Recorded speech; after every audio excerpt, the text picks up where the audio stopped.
আসসালামু আলাইকুম। আজকের পত্রিকাগুলোর সব জরুরি খবরের একটা চটজলদি সারসংক্ষেপ দিচ্ছি আপনাকে। তো আজ 15ই অক্টোবর 2025। চলুন দেখি আজকের দিনের রাজনীতি, একটা দুঃখজনক দুর্ঘটনা আর কিছু জরুরি সংস্কার প্রস্তাব নিয়ে পত্রিকাগুলো কি বলছে। প্রথমত, মানবজমিন বলছে সরকারের কয়েকজন উপদেষ্টার বিরুদ্ধে নাকি ষড়যন্ত্রের অভিযোগ উঠেছে। মানে তারা নাকি সেফ এক্সিট খুঁজছেন। জামায়াত আর এনসিপি তো নাম প্রকাশের হুমকিও দিয়েছে। বিএনপিও এই নিয়ে প্রশ্ন তুলেছে। দ্বিতীয়ত, খুব দুঃখজনক খবর, দেশ রূপান্তরের ঢাকার মিরপুরে একটি পোশাক কারখানা আর কেমিক্যাল গোডাউনে ভয়াবহ আগুন লেগেছে, আর তাতে 16 জন শ্রমিকের মৃত্যু হয়েছে।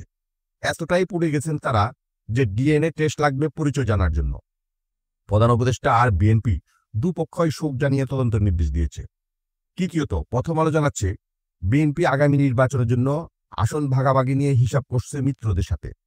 জাতীয় সরকার গড়ার লক্ষ্যে তারা নাকি বিভিন্ন জোট থেকে পাওয়া 106 জন আর গণতন্ত্র মঞ্চের 138 জন, মোট প্রায় 244 আসনের একটা তালিকা নিয়ে ভাবছে।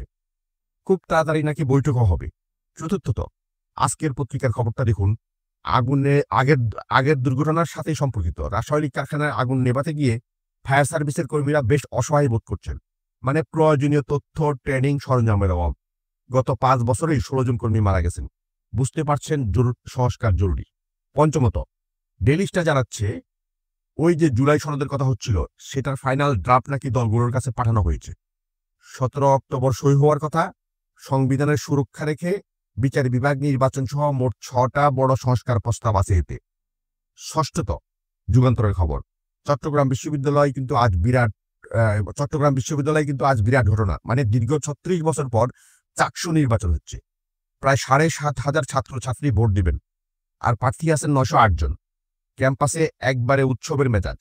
আর সপ্তমত, বণিক বার্তা বলছে সরকারি অডিট আর অ্যাকাউন্টস বিভাগ আলাদা করার একটা প্রস্তাব এসেছে।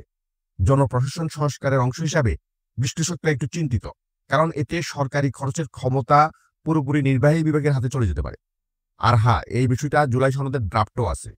তো বুঝতেই পারছেন, নির্বাচন আর সংস্কারের প্রস্তাব এই নিয়ে আজ সারাদিনের আলোচনা। ধন্যবাদ।